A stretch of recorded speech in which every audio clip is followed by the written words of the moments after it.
Bina ni rais wa shirikisho la vyama vya wachimbaji madini Tanzania. Bina ni mchimbaji aliyeanzia uvutafero na sasa ni mchimbaji wa kati. Lakini Bina ni mkali kidogo kwa wachimbaji wake. Lakini Bina ni mkweli. Leo nimekuja hapa kuwaambia ukweli, na msema kweli ni mpenzi wa mimi, sio mwanasiasa. Ni kuambia wachimbaji wetu ukweli ili mjue tuko wapi, tulitoka wapi, tunaelekea wapi na kwa nini tuko hapa. Lakini kikubwa zaidi, ukweli wangu unagusa Watanzania kumiliki uchumi wa madini, unagusa watu kuwa mabilionea, na ndio maana niko hapa. Mheshimiwa Daktari Steven Kiruswa, mtu wa watu, naibu wetu waziri, karibu sana kwenye mkutano huu. Lakini Mheshimiwa mkuu wa mkoa, na hii niongee na wewe daktari, ndugu yetu kiongozi mzalendo mkubwa. Kwa nini namuita mzalendo Mheshimiwa naibu waziri? Ni kwa sababu ya utendaji wake wa kazi na wala si urafiki tulio nao. Ni mdogo wangu kiumri. Naomba wote tumpigie makofi, afu niwaambie tunampigia makofi kwa ajili ya nini. Tunampigia makofi mkuu wetu wa mkoa kwa sababu ya wanasema kusema na kutenda.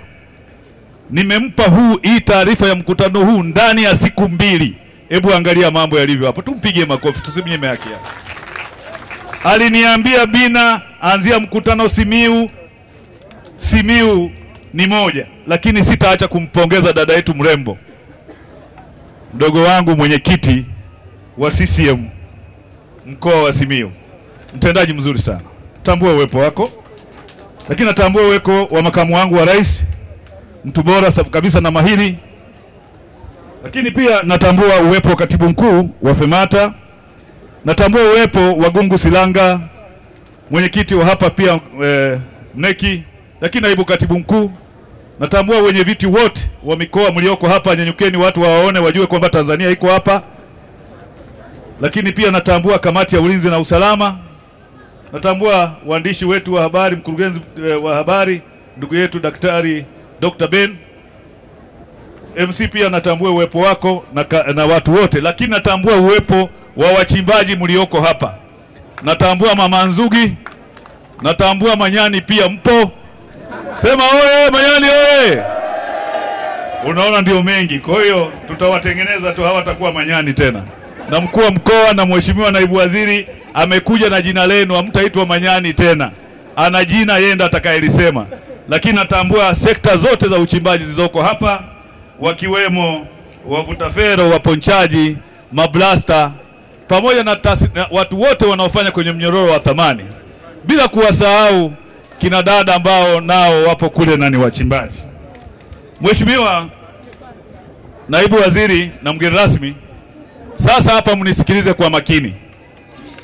Kwa nini tuko hapa Simiu?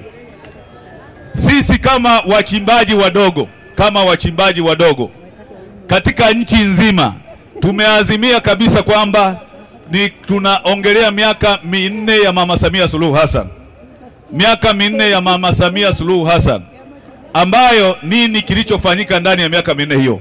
Na tunatembea mikoa yote nchini Tanzania na tunaiambia dunia ni kwa nini madini ya Tanzania yananufaisha. Nataka niwaambie kabla tujaendelea, duniani kote hakuna ambako wachimbaji wanaheshimika kama Tanzania. Afrika nzima ni lazima tumpigie makofi Mama Samia Suluhu Hassan. Wote tupige makofi.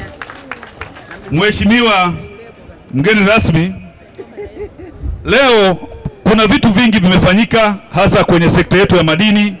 Tuna maeneo mengi tumepata serikalini kwa ajili ya wachimbaji wetu, lakini pili tuna pia masoko ya madini ambayo yametuletea manufaa makubwa sana. Lakini cha tatu, tuna vitu vingi vimepata solution, kwa mfano utitiri wa kodi pamoja na ushuru, lakini kumekuwa na mafanikio makubwa sana.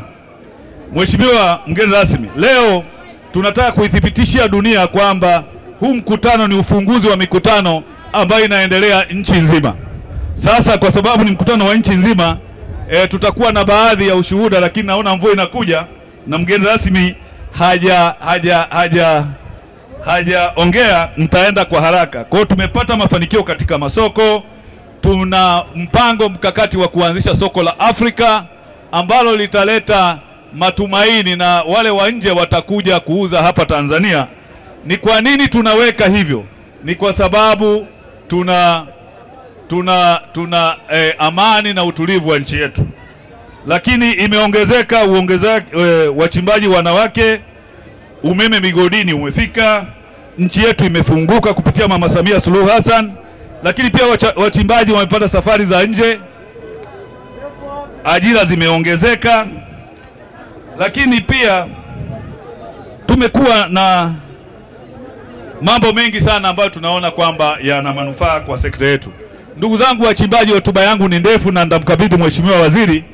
Naomba tu niseme tu kwamba kwa sababu ya mvua na sisi tulikuwa tuzungumze. Sisi tunaomba haya yote Mheshimiwa mgeni rasmi umpelekee mama yetu Samia Suluhu Hassan kwamba wachimbaji wametangaza kuweka matembezi katika nchi nzima kuangazia hasa yaliyofanyika ndani ya miaka minne ya utawala wake. Na kwa asilimia karibu 90 tunaridhika kwamba serikali ya awamu ya 6 imetenda haki kwenye sekta ya uchimbaji. Ndugu zangu, kwa sababu ya muda na hali ilivyo, hatutaendelea zaidi na mengine nitakabidhi. Nitoshe tu kusema kwamba Simiyu mmefunika. Sema Simiyu tumefunika.